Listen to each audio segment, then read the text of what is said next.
think it's a really remote place that you don't really get to unless you make plans and use it kind of as a destination. And I think on our bikes, it's really going to be cool because we can get into the interior, and I think most of the island is going to be accessible to us.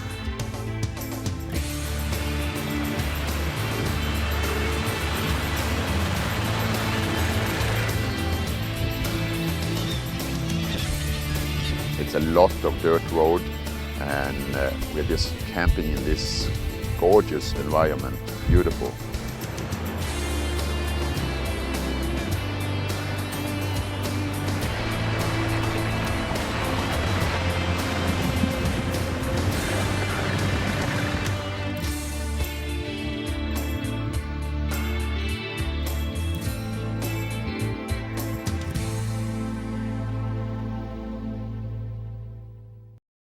I think one of our big things is going to be crossing some of the rivers that flow off the glaciers and things, but we'll have to really kind of think about what we're doing when we cross those, because some of them can be very deep and very, very fast flowing. It's going to be tricky with the heavy bikes to keep the balance in the loose lava dust. Just exhaustions many days, but I think most of the times we will fall asleep with a big smile on our face, and that's what I really look forward to. So let's go to Iceland and see what happens. It's early August in Seattle, Washington, and we have finished gearing up for another adventure. With our bags all packed and bikes loaded up, we're heading north, across the border and into Canada, where the long journey to Iceland begins. How I get to a place usually depends on what schedule I am following. On this particular journey, my traveling mates, Chris and Sterling, had about 6 weeks to spare, but we wanted to spend a month riding around Iceland. My thoughts immediately brought up Motorcycle Express, a company that specializes in shipping motorcycles around the world. With equipment secured, batteries disconnected, bikes weighed and inspected, and paperwork organized, everything is in order for our bikes to be wheeled away and packed into the container that will soon be loaded onto the plane. It's amazing to see our bikes being loaded into the same plane that we will soon be boarding. Iceland, here we come.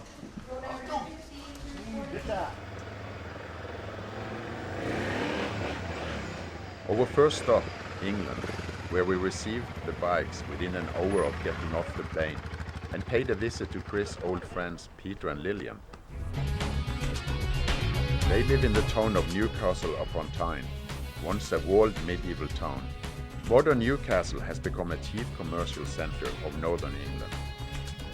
The River Tyne, from which the city gets its name, divides the town in two.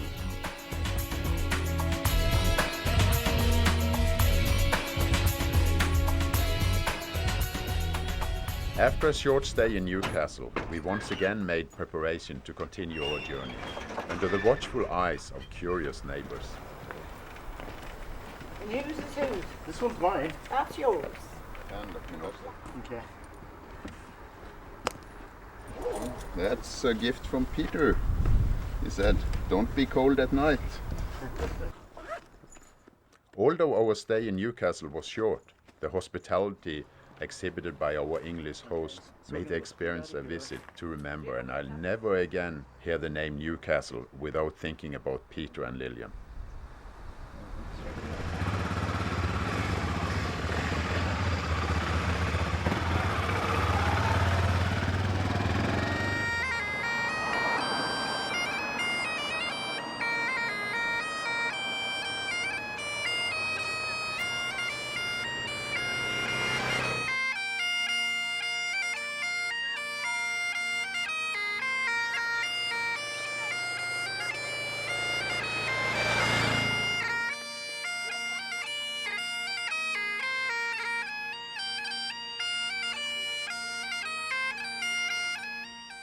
A day's ride through Scotland takes us up the coast, past idyllic seaside villages to Aberdeen and our P&O Scottish ferry bound for Iceland.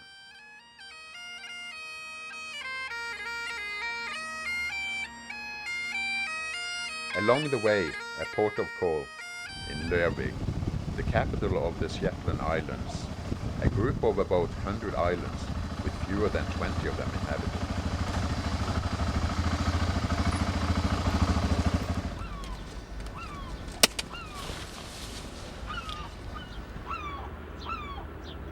After a short picnic in the harbor, a chance to spend the day exploring the small island before the ferry continues later in the evening.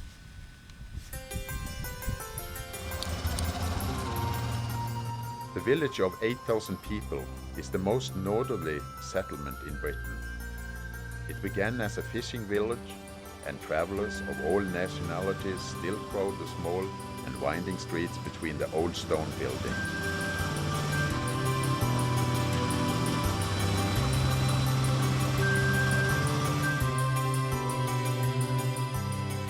As luck would have it, the weather couldn't have been better for a day of riding around the island, and the barren, exposed landscape could only be a hint of what was yet to come.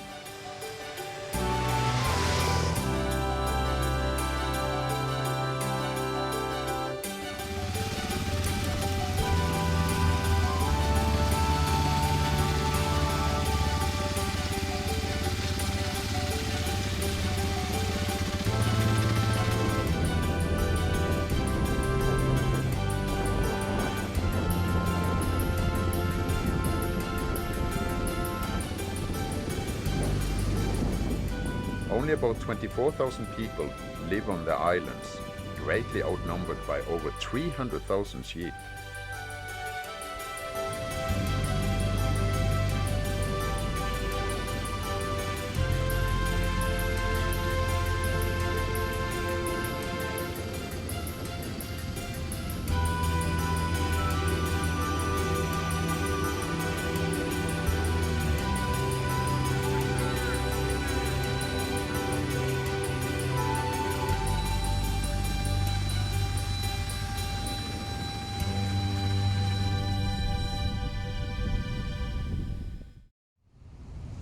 "65 degrees north, bearing due west aboard the MV Narona. Our ferry to Iceland has arrived. After traveling half a way around the world with our motorcycles, we're about to begin our journey. The port of Seyðisfjordur is where the ferry docks. Because we traveled through England and Scotland to get here, our bikes must be disinfected to prevent the spread of hoof and mouth disease throughout Iceland. Seyðisfjordur is located in the northeast corner of Iceland, opposite the capital of Reykjavik. The ring road, or road number 1, winds around the coast and is mostly paved these days. The route we took involved a little more work, on more primitive tracks through less traveled parts of the country.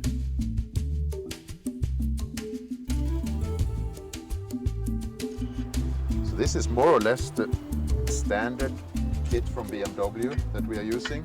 In preparation for our extended off-asphalt travels, we swapped our street tires for new Metzler Karoo off-road nobbies. And our overloaded, friendly-looking world-traveling bikes were soon transformed into dirt-kicking backcountry machines. We need it with us. If you work on your bike at home and use tools and take them on and off from your shelf, don't do that. Put them aside so you know exactly what you need when you come out in the bush. It's a long way back home to your shelf. As a Norwegian, I heard a lot about Iceland growing up, but it's taken me all my life to get there. It's ironic. I've ridden through more than 80 countries around the world, but this small island has escaped me. Our bikes were as ready as we were, with all of the intention in the world to see it all.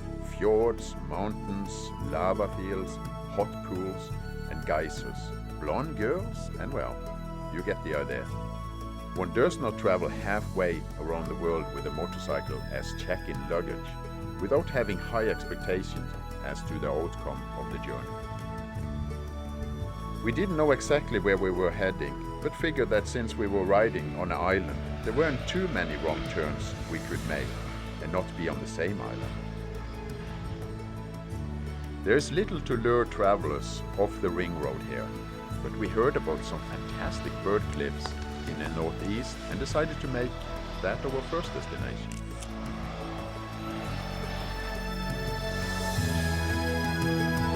Well, here we are in the northeastern corner of Iceland. It's our first day on the road and we hit some gravel now. Actually, it's very, very good gravel, but some spectacular road. Just this winding road behind us is incredible. And the beach, Black Beach, have you ever seen that before? Volcanic beach, it's great. So we are heading more to the upper northeast, going out to some bird mountains, probably some harder dirt roads, gravel roads, getting used to our knobby tires, and just having a blast.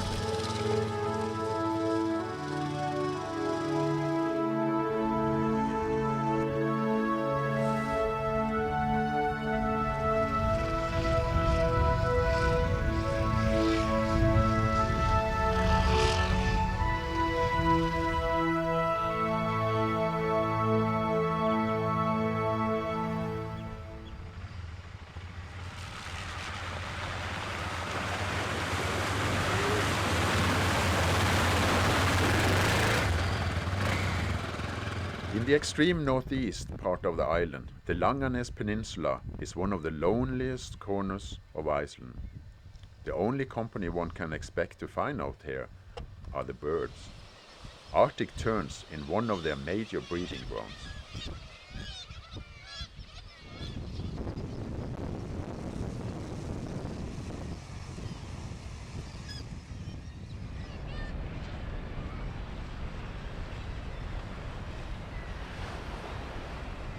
There is little that draws people to this corner of the island, except the chance to experience solitude and isolation. In fact, more visitors will see the barren interior of Iceland than the remote Langanes Peninsula.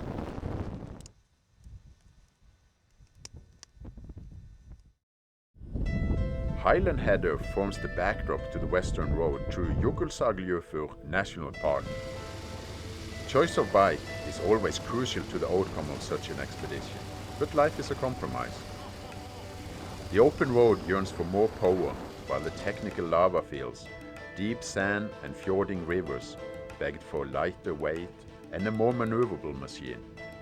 My bike was too heavy on the technical side and too slow on the open highway, and I knew at once that my choice was right on target. A deeply corrugated track led to one of Mother Nature's many surprises on the island. In the midst of the barren rocks, a misty canyon, and a spectacular waterfall, Dettifoss.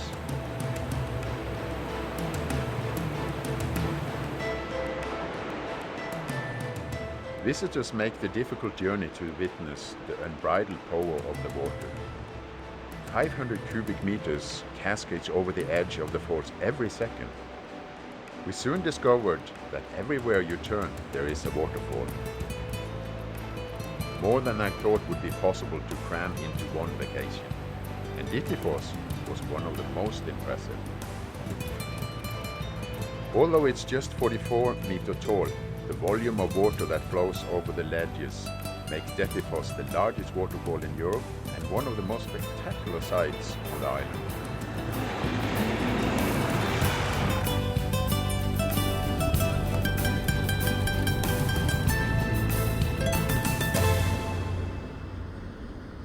The Lake Mývatn area is one of the most volcanically active regions on the Earth.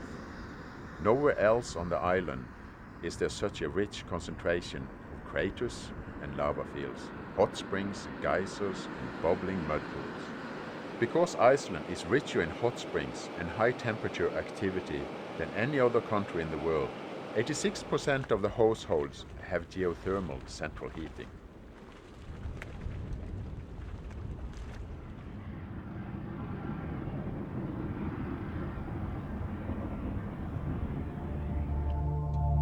A road which isn't really much more than a dirt track circles Lake Mývatn. NASA came here in the 60s to practice their lunar landing before sending their astronauts to the moon, and now Chris is practicing his own riding on the moon techniques.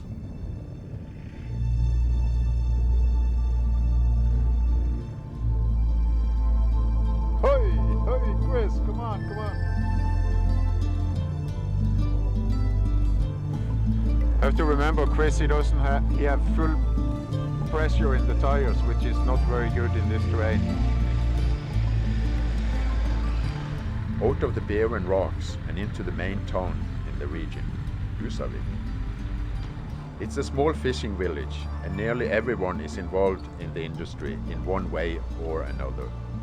All of the fishing isn't what it used to be, and new ways of making a living have emerged. Like these two boats, for instance, once proud fish-catching vessels themselves. They are no longer used for fishing these days, but they still bring in a profitable income for the owners as whale-watching boats. Just the sheer thought of going on a guided whale-watching tour in a country infamous for its persistence in giving up the rights to hunt and kill the whale made me curious. Off the coast of Husavik, there are a wide variety of whales, including humpback, mink, fin, killer whales, dolphins, and porpoises. In stark contrast to the humpbacks I had seen in Hawaii, the minke whale barely hit the surface before they were gone. It's going to be the last gas pump before we go. We take this down here, and then if it's not too much water, we follow the F910, and they said at the tourist information that this is the hardest route in all of Iceland, this stretch here. And the count on it can take a whole day, just that little bit. Heading inland towards the highlands and the most difficult stretch of the journey, past the scattered farms that are the last outposts of civilization here. Signs like this indicates access routes into the highlands. Most of the highland rivers are unbridged, and we must be prepared to fjord them with our motorcycles. Travel through the interior is remote, with almost no services and no gasoline, until we reach the other side. The road takes us up the long river valley and into the highlands, where the road is hardly anything more than a track made by a grader passing through. The climate in the highlands is changeable, and we have to be prepared for any condition that we might encounter. So I'm checking my tire now, the pressure in the back. I want to get down to about 28. But I'm only going down from like 30 down to 28, but a lot of times just a couple of pounds makes a lot of difference. Yeah, so I'm right at 28 now. And when we do this, there are no gas station around to pump it up with, so we don't want to go too fast down. We have hand pumps, but that's work.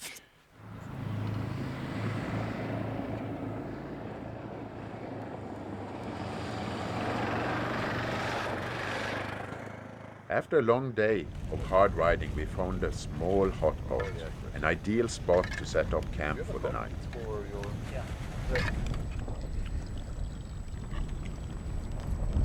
But you have to remember to always cook dinner before you hop in the hot pot. Well, what do you do in the hot pot? Hey. Will you wash It's your very underwear? good. My nipples are frozen.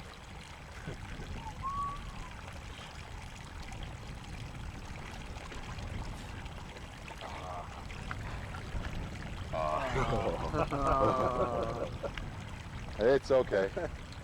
That is okay. Even the birds know about this location and come here to find their dinner.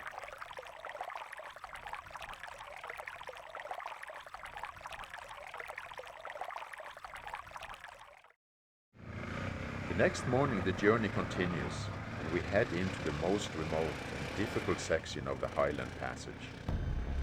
expecting a ride through sand and dust, and the inevitable river crossings that await.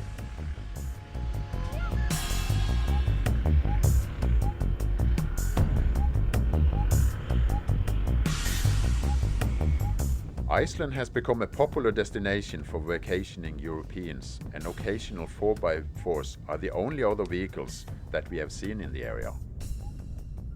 High winds and blowing sands are normal here, and roadside markers are the only indication of the right path to take.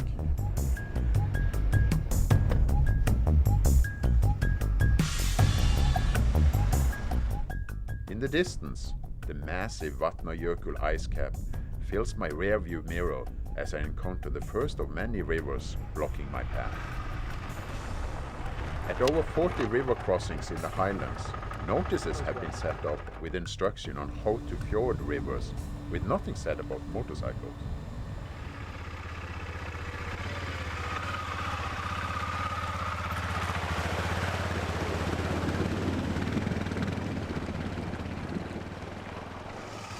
The first river wasn't too deep, and we were on our way again. But there will be more, dozens of them throughout the day, each one seeming bigger, deeper, wider, and more challenging than the last.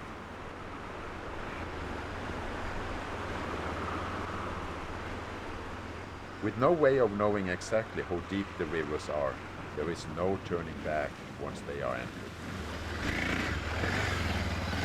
A mistake out here could prove costly. We heard about riders that had attempted this route and had their motorcycles swept downstream by the powerful currents.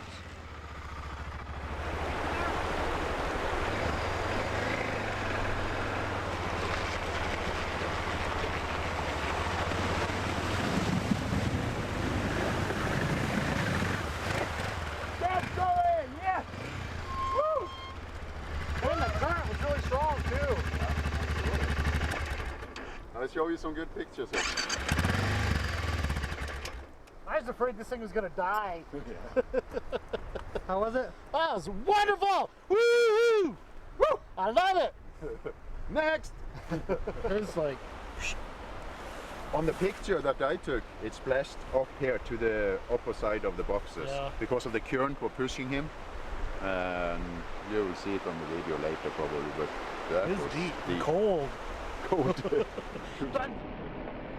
Iceland's rivers provided some of the most exciting and challenging riding on the trip, and we spent an entire day crossing this remote and barren part of the interior.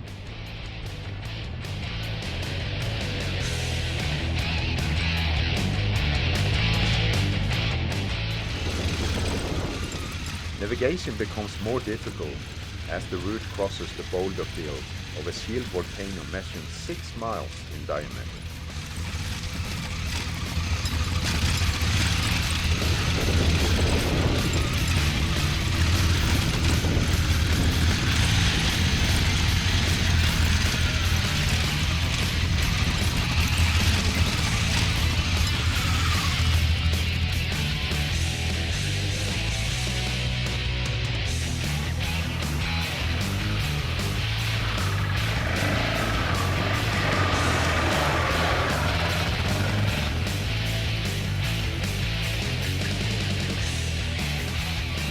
After hours of slow driving across block lava, the track emerges on a ridge high above the Sprengisandur, the vast gravel plain sandwiched between 2 ice caps. Meltwater from the ice caps collected in the succession of rivers, many of which are bisected by the track. Get ready!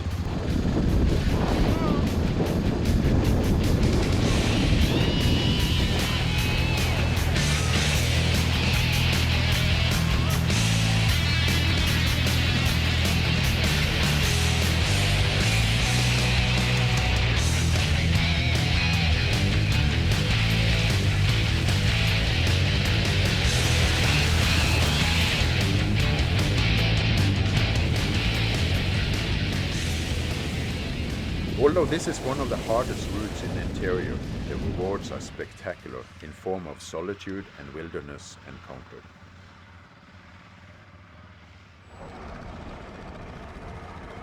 Miles of black lava, pumice grease, and white snow surrounding Mount Askja, a forbidden caldera. A narrow track winds around the base of Askja to a small parking area. From here, a walk leads through the outer walls of Askja into the huge crater. All right, good old smelly Askja. The smell. The crater lake was created by a volcanic explosion in the late 1800s, and its waters are geothermally heated. A misstep while walking along the edge of the crater, and it's a long way down into a very hot pot. In the distance, the deepest lake in Iceland at 217 meters. A tremendous volcanic explosion in 1875 created the depression where water has collected over the years.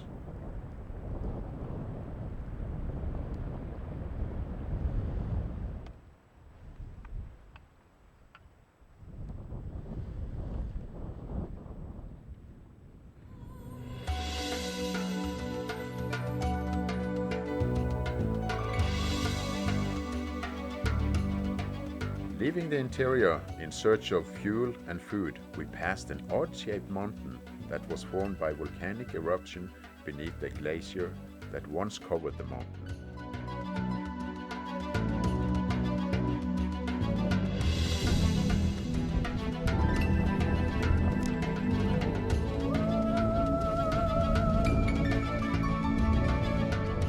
A local restaurant looked deserted until we ventured inside and found a cozy room inhabited by a passing family. It's doubtful that anyone from Seattle ever signed this guest book. The only item on the menu, pancakes and apple snaps. That works for us.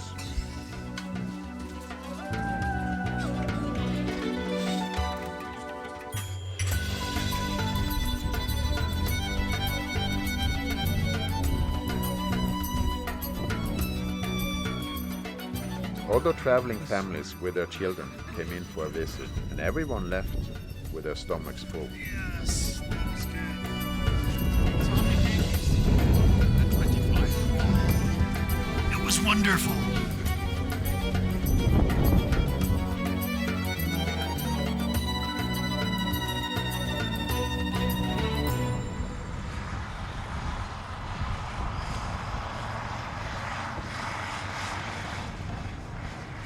Having traversed the high plateau, the track heads down a long glacial river valley towards the eastern coast of the island.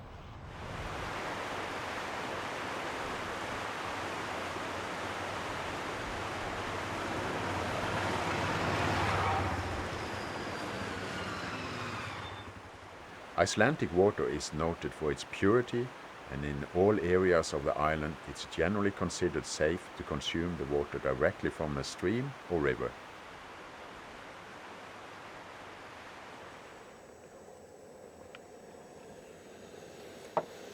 Arriving into more populated areas means better camping facilities and a chance to visit the local grocery store for more provisions. For the most part, we opted to camp as we traveled the country. The price of camping varied from free, out in the wilderness, to $5 or $6 at the organized campgrounds.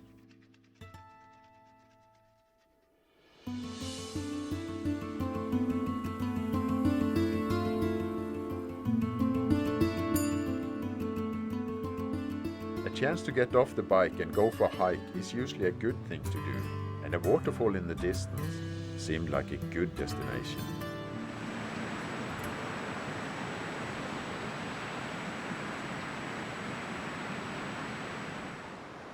But after hiking for an hour, I was still nowhere near the base of the falls and turned around, ready to get back in the saddle and ride.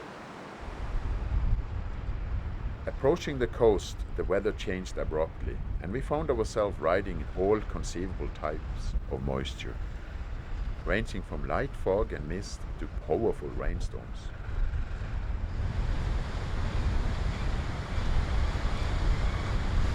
After some time driving through an area of jagged peaks, Chris gave up searching for a connecting link to the main highway and decided to take a lunch break. Having grown up on a farm in Iowa, he knows a bit about rototilling and demonstrated his skills in this area.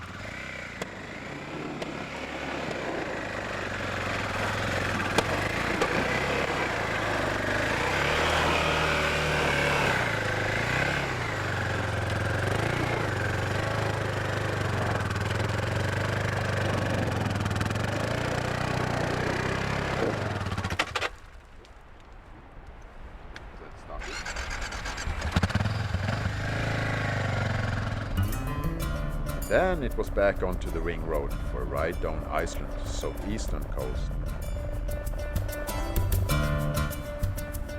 And maybe even a ride right on the coast.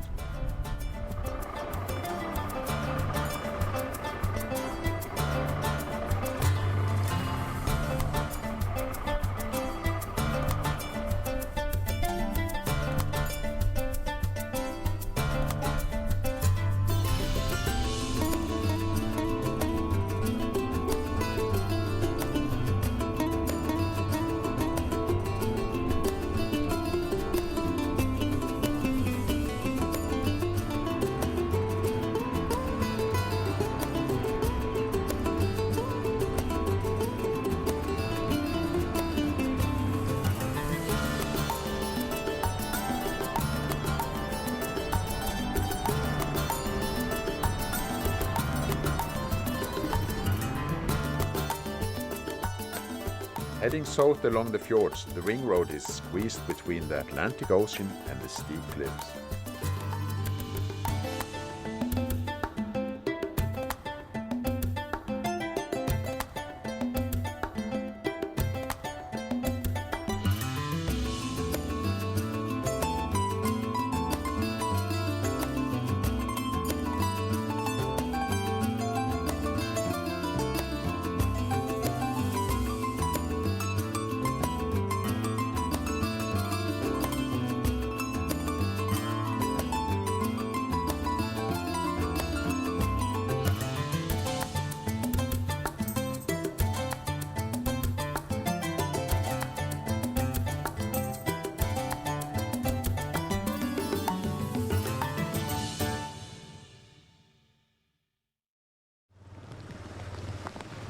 Europe's largest ice cap, Vatnajökull, sends its glaciers down every crack in the coastal mountains.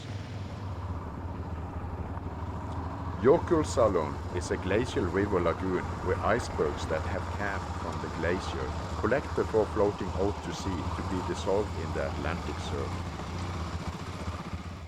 You can pitch a tent just about anywhere in the area and spend the day looking at the icebergs.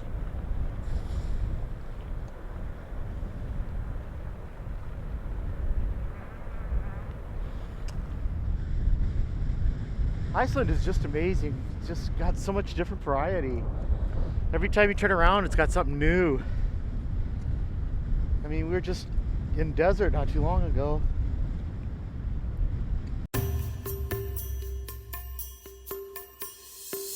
I think it's true though, like Chris said, the closest we've seen to this is Perito Moreno in Chile. Similar in many ways, but very same but different. This is incredible.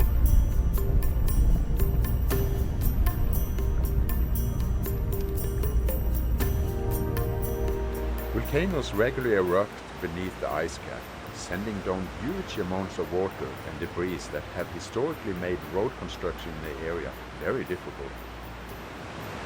We're just passing now Highway 1 and up the hill we have Vatnajökull. And since the storm last night, tremendous amount of rain that came down. We had a hard time. And that's how you see, why you see all this water here coming down. It's just accumulated over the night and it takes a little time before it gets down here. And I also heard a story yesterday about a motorcyclist in crossing a river. I don't think he was stupid enough to cross something like this, but he actually lost his bike. He saved himself, but the bike disappeared. That's all I know about it. But it just comes to tell that you really have to respect Mother Nature. Just look at that water there. Damage caused by these glacial flows made much of the coast impassable for centuries, and ruins of once mighty bridges are now roadside sculptures.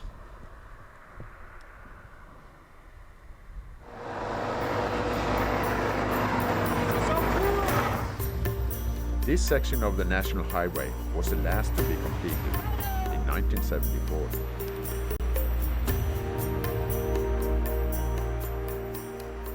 A little further down the road, the farm of Nupstatur with its early 19th century buildings and a small turf church.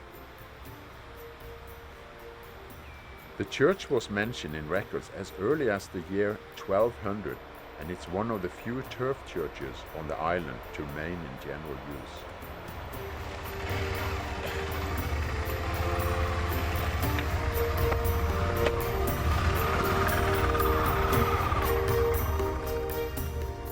Despite its name, much of Iceland is actually green.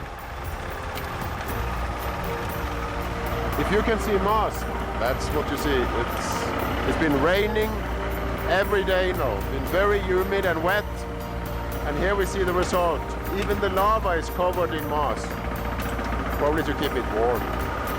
But it's really cool. It's like walking on sponges when you walk on it.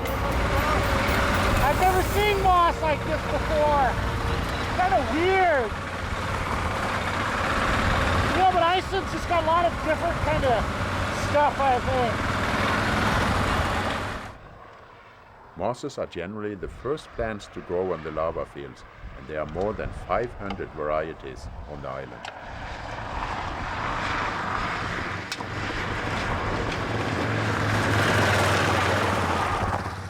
Cultivated areas amount to only 1% of the country, with farming based largely on animal husbandry and the cultivation of grass.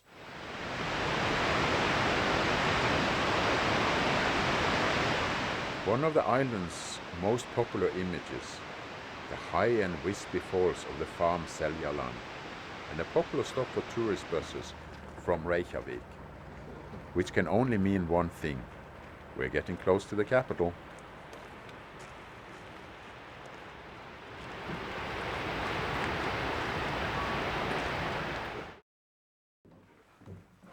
A Salvation Army hostel in downtown Reykjavik provided accommodation for our stay in the capital. With our bikes parked securely in the garage downstairs, we set about planning our exploration. Reykjavik is the world's northernmost capital, and it has become as fashionable and energetic as any European capital. 2/3 of the entire island's population live in Reykjavik, almost 175,000. You're the guy with the good map. Iceland, we're right here. Nice. Walking up. Reykjavik. All roads in town lead up the hill to this modern church, designed to look like columns of basaltic lava. The view from the top is incredible.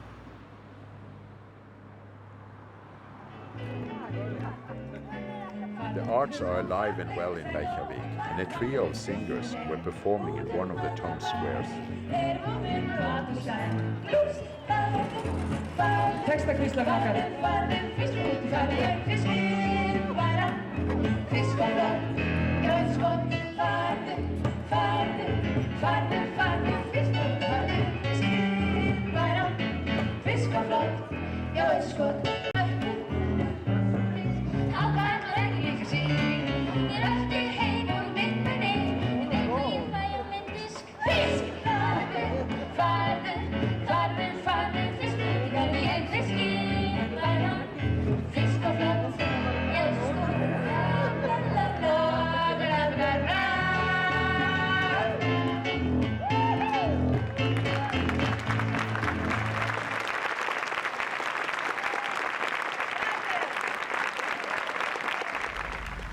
Not far from the capital, the famous Blue Lagoon health spa.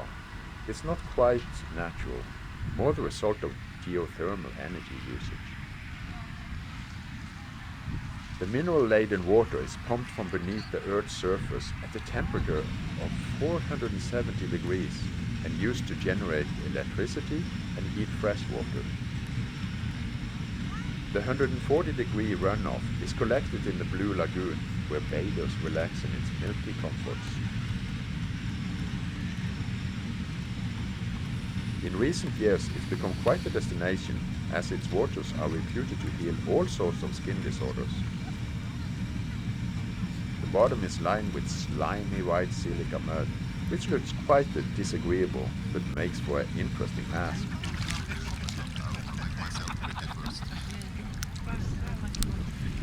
Ah, what better way to relax and heal some sore muscles after spending many hard days on the road.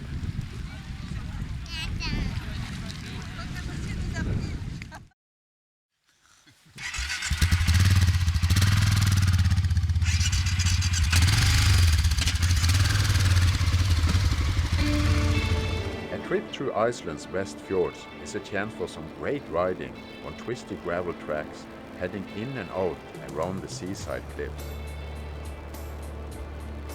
Since the early days of settlement, this area has been one of the least hospitable parts of the country. Fortunately, we brought our own food, even though I thought I might try my luck fishing. But I'm not going to fish because the tide it's too low and I can never throw out enough. It's not deep enough, it's too shallow. So I'm going to disappoint you guys. We have to have sardines again. And fishing there? A German rider who was traveling solo across the island welcomed our company for the evening and invited us to camp with him. We traded stories from the road and stayed up talking well into the night. It doesn't get much better than this. Sharing a hot meal with friends in a beautiful campsite under the setting sun. Everyone fell asleep that night, excited about the opportunity to set out again the next morning on the great roads. When I awoke, it was bright and clear, with a strong wind coming in from the sea.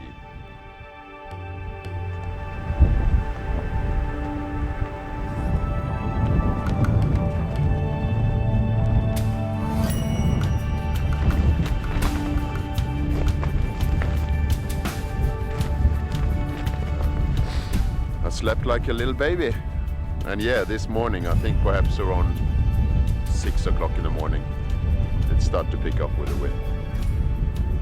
And it picked up and it picked up and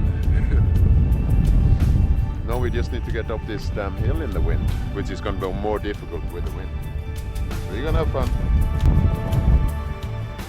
After packing up and heading out, we made our way back up the hill and into the long fjords.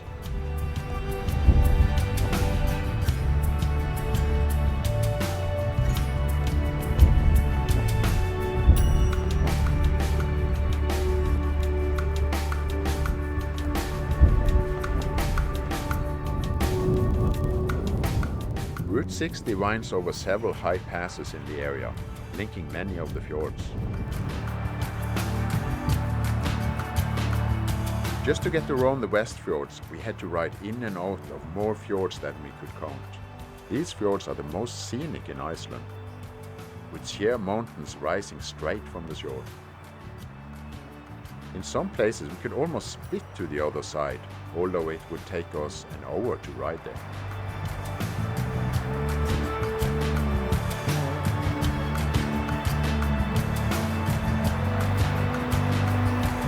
The occasional waterfall would catch our attention, and half an hour later, with 50 pictures under our belt, we were on the road again.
Historically, lack of good farming land forced the residents to look to the sea for the survival, and most Westfjord people work in fishing and related industries. Isafjord, with a population of 3,500, is a commercial center of the area and home to the Westfjords Maritime Museum. Its charming rustic presentation makes it one of the finest in Iceland. Inside are all types of nautical paraphernalia.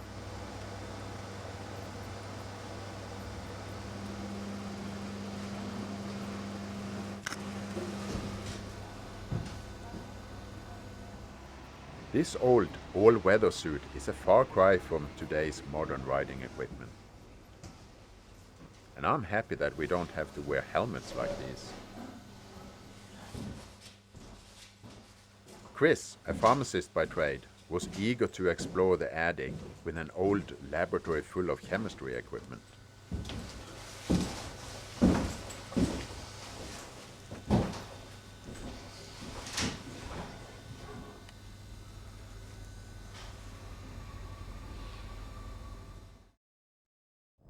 In contrast to the coastal areas, the center of the island is a huge black and white lava and ice field. During our 4 weeks on the island, we went into the interior on several occasions. What few roads lie across this remote and barren landscape have always presented challenges to travelers. In 1933, the first travelers across the interior of Iceland had to make a raft on which to float the vehicle across some of the rivers.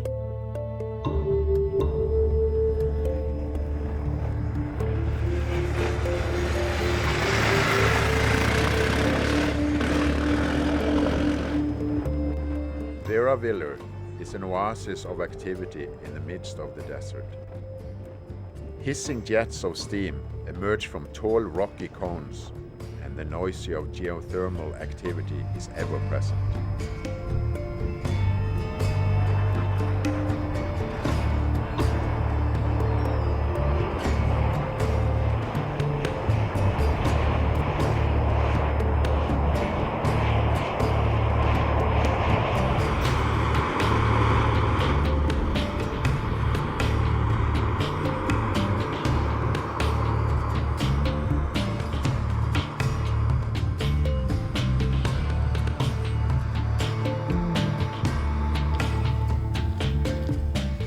Not far away, a group of tourists is always on hand to see one of Iceland's most famous landmarks, the Great Geyser, from which all others get their name.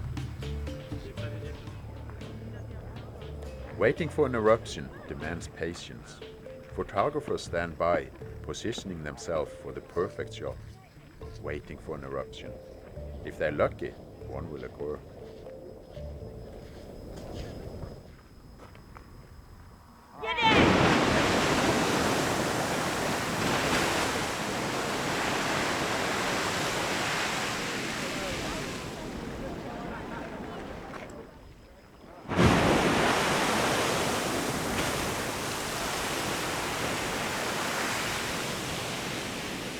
More predictable is the smaller geyser, known as Stokkr, which spits off a column every 5 minutes or so.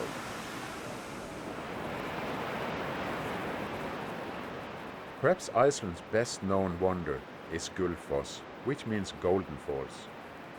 The deafening double falls are the big attraction in the area and one of the most visited sites on the island.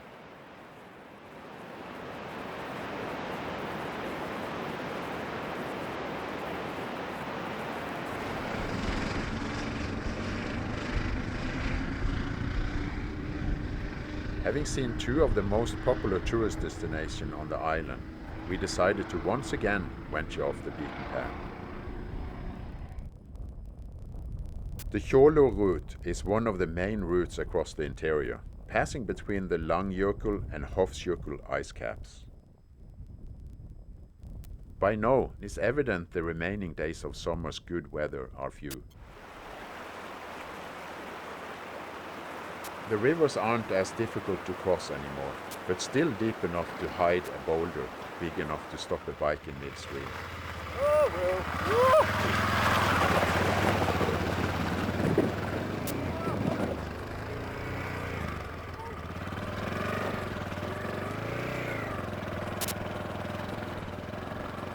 But the rivers never turned out to be the biggest problem. The worst accident came out of nowhere, in the middle of nowhere. Might not look like much, but this stretch of road here is actually the scene of our first real mishap on this journey. Just came around the corner there, and as you could see on the video that I shot this morning, it's pretty wet, and the ground is kind of a hard clay. And I was just driving along, and next thing I know, it was like I hit a patch of ice. Just went flying. Amazingly, Sterling wasn't the only one to crash.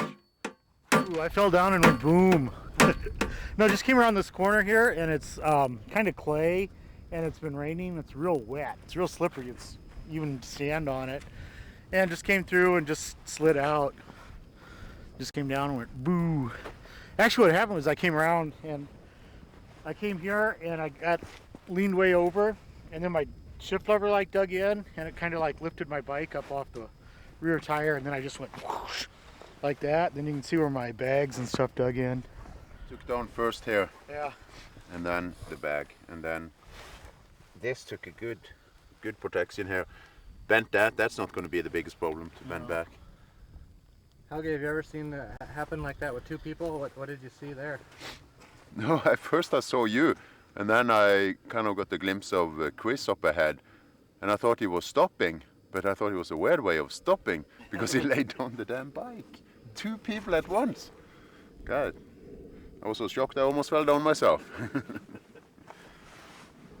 Well, as long as nobody is hurt. Yeah, that's The most important about it is nobody got hurt. Yeah. Everybody is fine. We can fix this material stuff. yeah.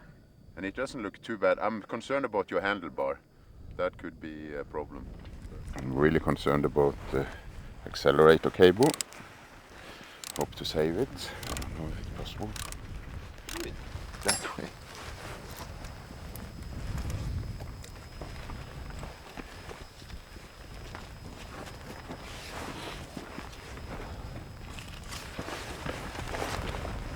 Rolling by itself. Yeah. there.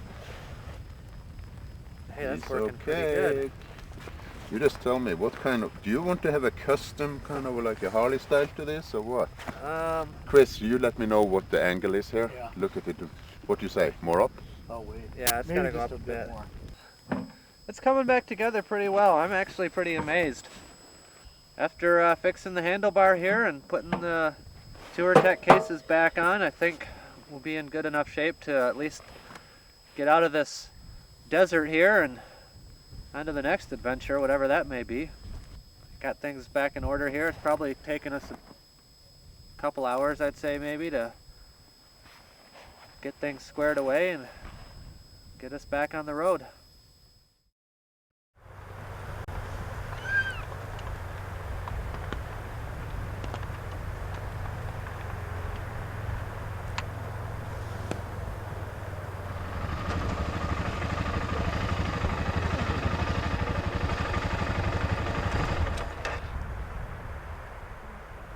They say that horse riding is Iceland's #1 leisure activity, and the horse population on the island numbers 50,000. I had always heard about the beautiful blondes in Iceland, and now I finally have a photograph to prove it.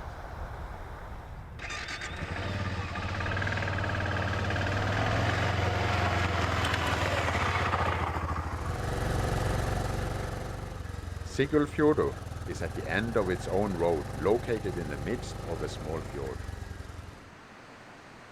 Like many coastal fjord villages, the economy is centered on the fishing industry.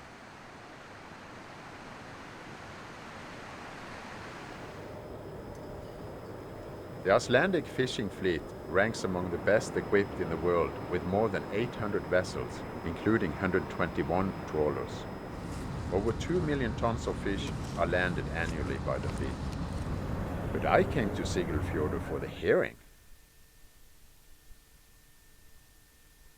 Here we are in Sigurðarfjörður, the capital of the herring, and I'm very happy because I was fed herring since I was a tiny little baby, this small I bet. The guy from the museum see us hanging around with a bike, so he come over and opened up the museum earlier. And this is where it happened. In the early 30s, 38, you had 10,000, perhaps 12,000 people in this city during 2 months of summer. And they all come to get the herring and export it all over the world. So it was like the Klondike of the herring that happened here in northern Iceland. Beautiful little town.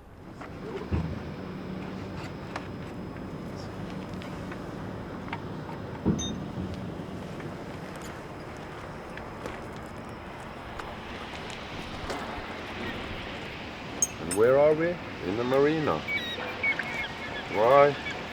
Because you can empty your oil here for free.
It's early September now, and time for us to begin heading back to the ferry.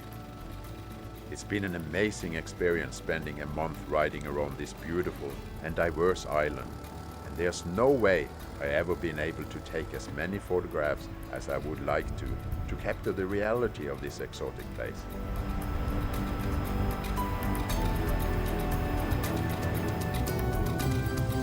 Every day is another opportunity to ride further and find another miracle of nature around the bend. If it wasn't getting so cold, I could keep riding here forever. Besides, my tires are worn out and need to be replaced. No, where did I put those extra tires? Tires! Yeah!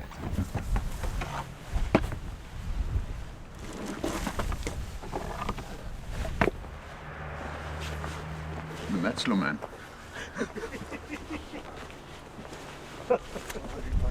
We are ready to leave with the ferry tomorrow morning, and we put, I think it's 3,000 miles now behind us. We've seen from one extreme to the other. It's been an amazing trip. We came around one corner and we see something new and we think, okay, that was the highlight of the day. Then we pass another corner and there's another highlight. It's just been fantastic. And today we met 3 German kids, I will call them, because they are much younger than me and they've been crashing much more than me. Their bikes were a little smashed up, but they had good stories to tell. I'm going to leave you these Metzler tires. I'm going to mark it on my GPS and leave them in the house back there, and they're all yours when you come. So have a nice trip. So we're going to leave them here in a building, give you the coordinates, the GPS coordinates. So if you have a GPS and you come to Iceland and need front tires, good luck. I hope you find them and have a lot of happy miles with them. A good one.